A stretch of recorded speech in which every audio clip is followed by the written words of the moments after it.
mu minsi mikiri imbere u Rwanda ruzakira umwe mu bashyitsi bakomeye ruzagira muri uyu mwaka wa 2026. iShowSpeed, umusore w'imyaka 20, azanyura mu Rwanda mu rugendo rwo kuzenguruka ibihugu 20 byo muri Afurika. Urugendo azakora mu minsi 28 yonyine. Muri Afurika y'Uburasirazuba, uyu musore uri mu bafite izina rikomeye ku isi mu birebana n'imbuga nkoranyambaga azasura u Rwanda ndetse na Kenya. Uramutse utazi izina cyangwa se ukaba nta byinshi uzi kuri iShowSpeed, ntabwo byaba ari ibintu bidasanzwe cyane, kubera ko uyu musore akora ntabwo biramenyekana cyane muri Afurika. Izina byamuhaye n'abafana afite bimuha ububasha bwo kumenywa n'abantu benshi, cyane cyane nk'iyo bigeze mu kugaragaza isura y'ahantu runaka. iShowSpeed yamenyekanye akina imikino yo muri za video games ikinirwa kuri internet. Ni imikino ikinwa n'abiganjemo urubyiruko mu bihugu biteye imbere. Kumenyekana kwe byatewe nuko yakinaga iyo mikino anerekana uko arimo kuyikina. Ibi ngibi bizwi nka live stream, aho yabanje kubikorera ku rubuga rwa Twitch mbere yo kwimukira kuri YouTube. Ibi ubwabyo bimaze kumugira umuherwe kubera ko abarirwa umutungo urenga miliyoni 30 z'amadolari, ni miliyari zirenga 43 z'amanyarwanda. Ku myaka 20 yonyine, uyu numwe mu basore bakiri bato ariko bakize cyane, kandi birumvikana ibi ngibi byamubayeho mu gihe gito kubera ko mu myaka 5 ishize uyu musore yahoranaga ibibazo na nyina mu cyumba cy'inzu yabo. Kuri ubu atunze inzu ifite agaciro ka miliyoni 10 z'amadolari i Miami muri leta ya Floride muri leta zunze ubumwe za Amerika. Ku rubuga rwa YouTube honyine, iShowSpeed afite abamukurikira barenga miliyoni 170. Numwe mu bantu bakurikirwa cyane ku isi. Ushobora gutekereza ko umuntu ufite abantu bamukurikira bangana uku ashobora kuba afite impano idasanzwe, wenda ari kabuhariwe mu gukina umupira w'amaguru cyangwa se aririmba. Gusa ibi ntabwo ariko bimeze, kubera ko icyazamuye iShowSpeed kurusha ibindi ni imyitwarire yagaragazaga mu gihe yabaga arimo gukina video games. Imyitwarire irimo gusohora amajwi atandukanye nko kumoka, kuvuza induru, kwivumbura, kurira n'ibindi nk'ibyo ngibyo. Bamwe bakavuga ko Speed ari umwe mu bantu b'ibyamamare ba mbere babayeho batabikomoye ku mpano cyangwa se igikorwa cy'indashyikirwa, ahubwo akabikura mu kuba abantu gusa bishimira kumubona akora ibintu bidasanzwe nko gusohora ayo majwi navugaga mu gihe hari ikintu kimurakaje n'ibindi. Icyakora uretse kugira abantu benshi bamukurikira ku mbuga nkoranyambaga, undi mwihariko wa Speed n'ugendanye no kubakurikirwa cyane n'urubyiruko, by'umwihariko aba Gen Z. Nibura hejuru ya 45% by'abareba ibikorwa bye bafite hagati y'imyaka 18 na 24. Abana nabo bakunda cyane uyu musore kubera ko hejuru ya 35% by'abamureba n'abafite hagati y'imyaka 13 na 17 yonyine. Abari hagati y'imyaka 25 na 34 bareba uyu musore ni 15%, mu gihe abamureba bari hejuru y'imyaka 35 ari 5%. Niyo mpamvu bamwita umwami w'aba Gen Z, kubera ko bihari igice kinini cyane cy'abafana be. Kimwe mu bibazo byugarije abatuye isi by'umwihariko aba bajene ni ikijyanye n'ubushobozi bwo kumara umwanya munini abantu bareba ikintu kimwe kandi bakacyitaho, nkuko duherutse kubivugaho mu biganiro byacu. Kuba Gen Z iki kibazo kirarushaho gukomera, gusa iyo bigeze ku bafana ba Speed ibintu birahinduka. Uyu musore akora ibiganiro birebire bishobora kumara amasaha arenga 2 kandi bikarebwa n'abiganjemo urubyiruko. Ngiyi mpamvu hari abatebya bakavuga ko uyu musore we ku giti cye arimo gufasha urubyiruko guhangana n'ikibazo cyo gutakaza ubushobozi bwo kumara igihe kinini bitaye ku kintu kimwe. Uyu musore rero agiye kuza mu Rwanda, aho ashobora gukoresha ubushobozi bwe mu kurumurikira miliyoni z'abatuye isi bamukurikira. Gusa mbere yo kureba uburyo u Rwanda rushobora kumubyaza umusaruro, ubundi uyu musore yazamutse ate? Ni izihe tekinike yakoresheje zatumye agira izina rizwi mu gihe gito kandi akaba umukire udasanzwe? Ingendo ze nk'izi ku isi zose zihangwa amaso na benshi, ndetse n'ibihugu bigakora ibishoboka byose kugira ngo zigende neza. Ibi bitanga uwuhe musaruro mu buryo bufatika? By'umwihariko ni gute u Rwanda rwamubyaza umusaruro? Reka tubivugeho. Nitwa Ismael Mwanafunzi. Abacuruzi bose bazakubwira ko umukiriya ari umwami, bashaka kukubwira ko icyifuzo cy'umukiriya cyose cyubahirizwa. Ariko ni gute wasobanura uburyo umukiriya bavuga ko ari umwami ariko buri munsi uwo mukiriya agakora urugendo rw'ibirometero agiye guhaha? Niba ari umwami koko, kubera iki ibyo yifuza kugura batabimuzanira aho ari? Ibi rero nibyo WGP Group Technology yamenye mbere y'abandi bose, maze izana kwihahiro. Uru ni urubuga rwa internet uhahiraho ibyo uhashye bakabikuzanira aho uri hose utagenze na metero imwe. kwihahiro.com. Icyo bigusaba cyonyine ni ukujya kuri uru rubuga kwihahiro.com. Uhita uhingukira kuri page ibanza iri ibicuruzwa bitandukanye, kuva ku byo kurya, imyambaro, ibikoresho bya siporo n'ibindi. Ukanda handitse Shop Now, bahita bakwereka ibyiciro by'ibicuruzwa bihari. Ugahitamo icyo ushaka. nk'urugero ugahitamo uyu mwambaro wa siporo, bakwereka igiciro cyawo, ugakanda ahanditse add to cart, bivuze ko uba ushyize mu gapaniye k'ibyo uguze. Uhita ukanda hejuru ahari akamenyetso k'agapaniye k'ibicuruzwa, bakwereka wa mwenda wamaze kugeramo, ubundi ukajya ahanditse proceed to checkout. Hano bagusaba gufungura konti niba utayifite cyangwa se ugakoresha iyo ufite. Niba utayifite jya ahanditse create account, baragusaba kwandika izina ryawe na email. Hepfo baraguha password uzajya ukoresha ariko wanahimba iyawe, ubundi ukande kuri create account. Account irabibonetse, ubundi baguha ushyira email na password winjiye muri account yawe. Harita haza page igusaba gushyiramo nimero ya telefone umuntu ukuzaniye ibicuruzwa kubonaho, ubundi ujya kuri continue to address, ushyiremo igicuruzwa kiza kugusanga, ubundi baguha uburyo bwo kwishyura. Niba ari momo bakwereke kode, cyangwa se niba wishyura cash igicuruzwa kikugezeho. Hano ikiba gisigaye ni ugutegereza iminota mike cyane, ubundi icyo waguze kikagusanga aho uherereye.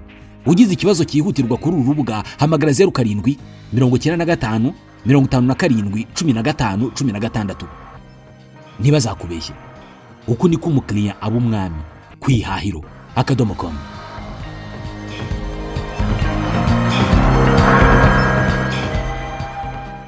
Amazina ye nyakuri ni Darren Jason Watkins Jr. Umusore wavutse ku itariki ya 21 y'ukwa mbere mu 2005. Yavukiye muri leta ya Ohio muri leta zunze ubumwe za Amerika. Mu buto bwe Speed yakundaga gukina umukino wa American football, ndetse ngo ibyo kuba icyamamare ku mbuga nkoranyambaga bitaza gukunda, ibyo gukina uyu mukino nibyo yari gushyiramo imbaraga. Ku myaka 11 Speed yafunguye chaîne ya YouTube, ariko ntiyayishyiraho ibiganiro. Ibintu yatangiye mu 2017.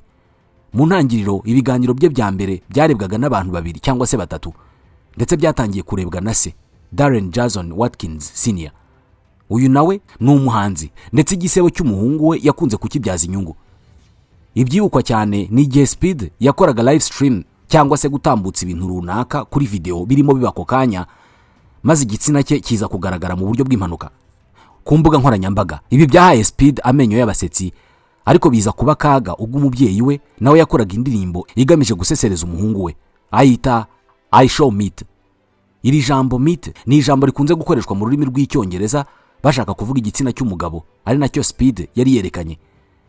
Ibi ni ibintu bitashimishije umuhungu we, ndetse Speed amusaba gusiba iyo ndirimbo, ariko ntibyagira icyo bitanga.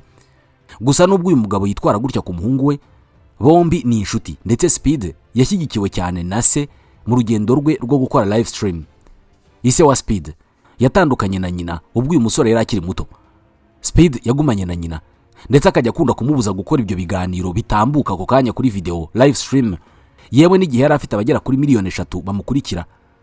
Icyo yamuburizaga ni urusaku rwe, kubera ko iyo Speed yabaga ari muri live stream yabaga arimo gusakuza cyane. Byageze ubwo nyina aza kumwirukana, Speed ajya kubana na se wanajyaga afatanya nawe mu gukora izo live stream. Hari igihe cyageze Speed ava mu byo gukora live stream kubera ko yabonaga abantu bake cyane adashobora kwinjiza amafaranga yamutunga. Ibi byatumye ahagarika ibi bintu, yinjira mu byo kugerageza amahirwe akina American football. Icyakora mu gihe yari yarabiretse, kera kabaye hari umuhungu w'inshuti ye wari warakomeje ibyo gukora izo live stream, ari nawe waje kumusaba ko yabikomeza. Uyu muhungu yaratangiye gutera imbere, bituma Speed yongera kubona ko bya bintu bishoboka ko yakongera kubigarukamo. Uyu musore w'inshuti ye wamugiriye inama yaje guhagarika ibyo gukora live stream ku giti cye, ahubwo ajya gufatanya na Speed. Bombi batangiye kwigira hamwe uburyo bwo kwagura ibikorwa bya Speed, bagakora ibintu mu buryo butandukanye n'ubwo ari busanzweho. Icyambere Speed yashyizemo imbaraga ni uguhindura uburyo akora ibintu. Aho gukora live stream atuje, yatangiye kujya akora izo live stream arimo gusakuza cyane, atangira no kuzana gashya ko kumoka mu gihe habayeho ikintu atishimiye. Gahoro gahoro ibi bintu byagiye bikurura abantu bikabashimisha, bakarushaho kumureba. Mu myaka ya 2020 mu bihe bya COVID-19, miliyoni z'abantu zatangiye kumuhanga amaso. Mu 2021 Speed yaratangiye gukorana n'abandi bakora live stream nka Adin n'abandi bakomeye. Aha kandi naho yigiye amayeri yo kujya afata ibiganiro yakoze by'amasaha menshi akabikatamo video nto akabishyira kuri YouTube. Ibi biganiro byararebwaga cyane, ariko bikarangira hari n'abandi babifashe bakabishyira ku zindi mbuga nkoranyambaga, cyane cyane nka TikTok na Instagram. Hose bikarebwa na za miliyoni nyinshi z'abantu. Ibi ni bimwe bizwi nka clip farming, uburyo bwo gufata agace k'ingenzi mu kiganiro ukagakwirakwiza ku mbuga nkoranyambaga kugira ngo gakurure abantu benshi. Abamubonaga muri ibyo biganiro bahitaga bagira ubushake bwo kujya kumureba kuri chaîne ze za YouTube, birangira izina rye ritangiye kumenyekana mu buryo bufatika. Hagati aho mu gihe ibi byose byari birimo kuba, inzozi z'uyu musore muto nazo zari zirimo kwaguka, zirenga gusa kuba inzozi zo kumenyekana ku izina rye muri Amerika, ahubwo izina rye rikamamara ku rwego mpuzamahanga. Ibi byatumye atangira kujya hirya no hino ku isi. Mu 2023 yahereye mu Burayi, aho uru rugendo rwamuhaye kwamamara cyane ku mugabane w'Uburayi. Mu 2024 yagiye muri Aziya yo mu majyepfo, azenguruka mu bihugu birimo n'Ubushinwa, aho yakunzwe cyane. Uru rugendo rwe mu Bushinwa rwatumye abanyamerika benshi babona ibikorwa byinshi by'iterambere ry'Ubushinwa batari bazi. Byageze ubwo na guverinoma y'Ubushinwa nyirizina ivuga ko uruzinduko rwa Speed muri icyo gihugu rwagize uruhare mu gukomeza kubanisha neza ibihugu byombi. Ubwo yari muri Malaysia, Speed yakoze amateka yo gukora live stream ya mbere aho abantu barenga miliyoni bayirebye irimo kuba ako kanya. Hagati aho umupira w'amaguru ni urundi rwego Speed yabonagamo amahirwe yo kwagura ibikorwa bye. Aha niho yatangiye kugaragaza uburyo akunda cyane Cristiano Ronaldo kurusha Lionel Messi. Aba bakinnyi bombi bafite abafana bakunze guhangana, bibaza ufite ubushobozi kurusha undi. Izi mpaka zatumye Speed avugwa cyane mu birebana n'umupira w'amaguru, ndetse bibagashya ubwo yahuraga na Cristiano Ronaldo ubwo Portugal yari imaze gukina na Bosnia Herzegovine. Uyu musore kandi yatangiye kugaragara mu kibuga arimo gukina, byose birushaho kumenyekanisha izina rye. Umupira w'amaguru niwo mukino ukunzwe cyane ku isi, ari nayo mpamvu ubwo Speed yatangiraga kwisanisha n'abakunzi bawo byatumye arushaho gukundwa cyane. Ubu rero uyu musore ari muri Afurika, umugabane utuyeho abantu bafite uruhu rwirabura nk'urwe. Kimwe mu byahise bigaragara ni uburyo Speed yakiriwe muri Afurika kuva muri Angola na Afurika y'Epfo aho yatangiriye. Kimwe mu byatunguranye akigera muri Afurika ni uburyo yakiriwe. Benshi mu birabura bamwakiranye urugwiro ndetse bagaragaza ko bamwubashye cyane. Ibi bitandukanye n'igihe yari mu Burayi, ubwo bamwe mu banyaburayi bamukoreraga ibikorwa by'irondaruhu. Ibi bikorwa kandi yahuye nabyo ubwo yari mu bihugu birimo Ubushinwa. Bamwe bakunze kumwita umwirabura ugomba gukora ibishimisha abazungu, ikintu atakunze kwakira neza. Ibi kandi ni nako bigenda mu bitekerezo cyangwa se commentaire zishyirwa kuri video ze, aho bamwe bakundaga kumubwira amagambo ari imirondaruhu. Aha muri Afurika iki kibazo ntabwo Speed arahura nacyo. Benshi mu banyafurika batuye mu bihugu by'Uburayi bazi uburyo hari ibihugu bimwe na bimwe ugeramo ugasanga abaturage babyo cyane cyane abakiri bato nta kintu bazi kuri Afurika. Hari n'abafata Afurika yose nk'igihugu kimwe, cyangwa se abandi bakaba bazi muri Afurika igihugu kimwe cyonyine cyangwa se bibiri. Ku rundi ruhande hari abantu bo mu bihugu biteye imbere bagitekereza ko ubuzima bwo muri Afurika ari ubuzima bubi cyane, ubuzima bwo kubana n'intare, ku buryo aho babonye umuntu avuye muri Afurika bamubaza niba abana n'intare cyangwa se niba atuye mu nzu z'ibyatsi. Hari abantu bakiza Afurika nk'ahantu hari abantu bishwe n'inzara, abantu barwaye bwaki, abantu bambara ishabure, abantu babayeho batagira amazi n'umuriro w'amashanyarazi ndetse bivurisha imiti y'ibyatsi iyo barwaye. Iyi shusho ya Afurika mu maso ya bamwe mu bana bo mu bihugu byateye imbere ni umusaruro w'imyaka myinshi ishize Afurika igaragazwa nk'umugabane w'ibibazo. Ibintu byagezeho bikaba nk'igisobanuro cya Afurika, nubwo Afurika atari wo mugabane wonyine ufite ibibazo nk'ibyo. Nta wahakana ko ibi bibazo biri muri Afurika gusa, ariko nanone ni wakwirengagiza intambwe yatewe n'abanyafurika mu myaka 50 ishize mu rugendo rwo kwiteza imbere. Urugendo rwa Speed muri Afurika rushobora kugira uruhare runini cyane mu guhindura iyi shusho abantu bo mu bihugu biteye imbere bafite kuri uyu mugabane. Icyerekana ko izi mpinduka koko zishoboka ni ukurebera gusa muri commentaire cyangwa se ibitekerezo by'abantu bagira icyo bavuga kuri uru ruzinduko.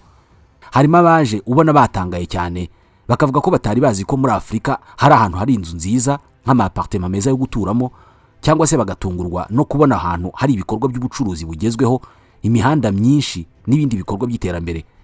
Kubera ko Speed akora ibiganiro bitateguwe ngo bibe byapanzwe, bituma abamureba koko bizera neza ibyo barimo kureba.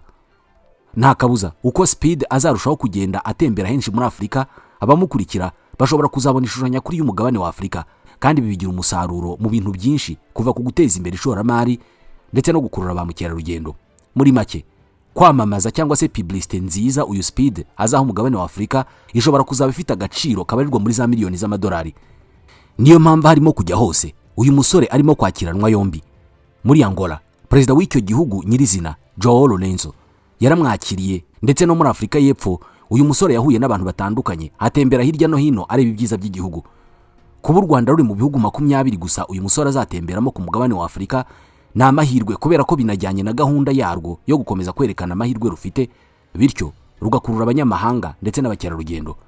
by'umwihariko nko ku gihugu nk'u Rwanda gifite amateka yihariye ya jenoside yakorewe abatutsi mu 1994, uyu ushobora kuba ari umwanya mwiza wo gusobanurira uyu musore muto ibijyanye n'aya mateka kugira ngo n'abandi barenga za miliyoni bamukurikira kandi b'urubyiruko bashobore kuboneraho kuyamenya. Uzaba ari umwanya mwiza kandi wo kwerekana ko u Rwanda atari igihugu kiri muri jenoside n'amagingo aya, ahubwo ko ari igihugu cyarenze ayo mateka, ubu kikaba kiri mu rugendo rw'iterambere. Nubwo u Rwanda rwashyize imbaraga nyinshi mu bikorwa byo kwimenyekanisha no kwerekana ko rwabashije guhindura isura yarwo, hari benshi bakirutekereza nk'igihugu cya jenoside, ku buryo nguyu ari umwanya wo kwerekana ko igihugu cyahindutse kitakiri mu mateka mabi. Kumwereka ibikorwa remezo byubatswe nabyo ni kimwe mu bintu bishobora gutuma abantu benshi babona u Rwanda mu isura ya nyayo rufite, aho gukomeza kurubona mu ishusho y'amateka mabi rwanyuzemo. Ikidashidikanywaho ni uko gusurwa na Speed ari amahirwe akomeye ku Rwanda, amahirwe ashobora kururemera ishoramari ndetse akaba yanatuma abakerarugendo bagira ishyaka ryo kurusura. Ibi byo kuvuga u Rwanda neza nyuma yo kurusura byagaragaye ubwo bamwe mu byamamare byo muri Leta Zunze Ubumwe za Amerika nka Kevin Hart basuraga u Rwanda nyuma bakagenda baruvuga neza. Ngiyi impamvu twatangiye tuvuga ko iShowSpeed ari umwe mu bashyitsi b'imena bazagendera u Rwanda muri uyu mwaka. Nahagera tuzaba duhari ngo tubabwire iby'uru ruzinduko. Mwakoze kutwumva.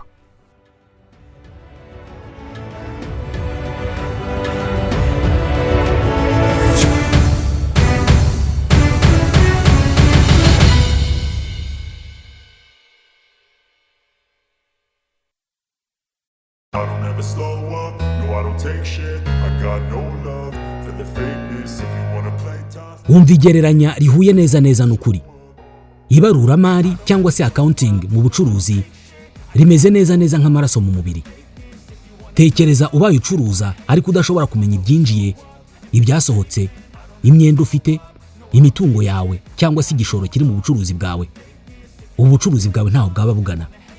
Tekereza ubaye warize ibaruramari ariko ukaba utazi uko akazi gakorwa muri iyi si y'ubucuruzi n'ikoranabuhanga. Tekereza ubaye ukora akazi k'ibaruramari ariko ukaba utazi kubara, gutegura no kumenyekanisha imisoro. Ngiyi impamvu ikigo Zavira Business Group Limited cyafashe icyemezo cyo gushyiraho Zavira Practical Training Center, ikigo gitanga amahugurwa ku babaruramari kubirebana n'ubumenyi bukenewe mu kazi. Iki kigo cyahisemo amasomo 3 y'ingenzi akenewe cyane ku mu accountant aba ariyo kibandaho mu guhugura. Irya mbere, Applied Business Accounting. Ubu ni ubumenyi bw'ingenzi bukenewe ku mubaruramari uri mu kazi. Irya kabiri, ubumenyi ku misoro y'u Rwanda, uko bayibara, uko bayitegura nuko bayimenyekanisha. Irya gatatu, ikoranabuhanga rikoreshwa muri accounting. Bafite uburenganzira bwo guhugura no kugurisha gahunda ya mudasobwa ikoreshwa mu ibaruramari yitwa QuickBooks. Iyi ngiyi ifasha mu gukora neza no kwihutisha akazi kawe k'ibaruramari.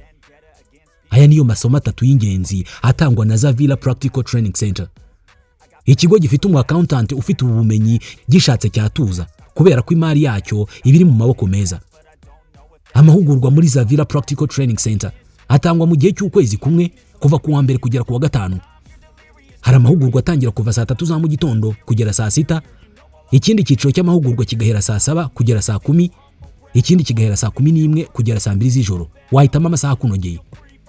Aya mahugurwa uhabwa na Zavira Business Group binyuze muri Zavira Practical Training Center ni nko kuguha ubunararibonye mu kazi.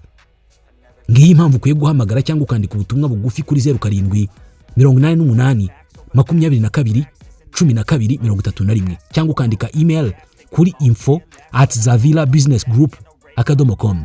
Ushobora no gusura urubuga rwa internet wa@zavirabusinessgroup.com cyangwa ugasura imbuga nkoranyambaga za Zavira Business Group Limited arizo Facebook, Instagram, TikTok, X yahoze ari Twitter na LinkedIn. Ushobora no kugera aho bakorera i Remera ku Gisimenti muri Ikaze House mu igorofa rya 3 mu muryango nimero 22.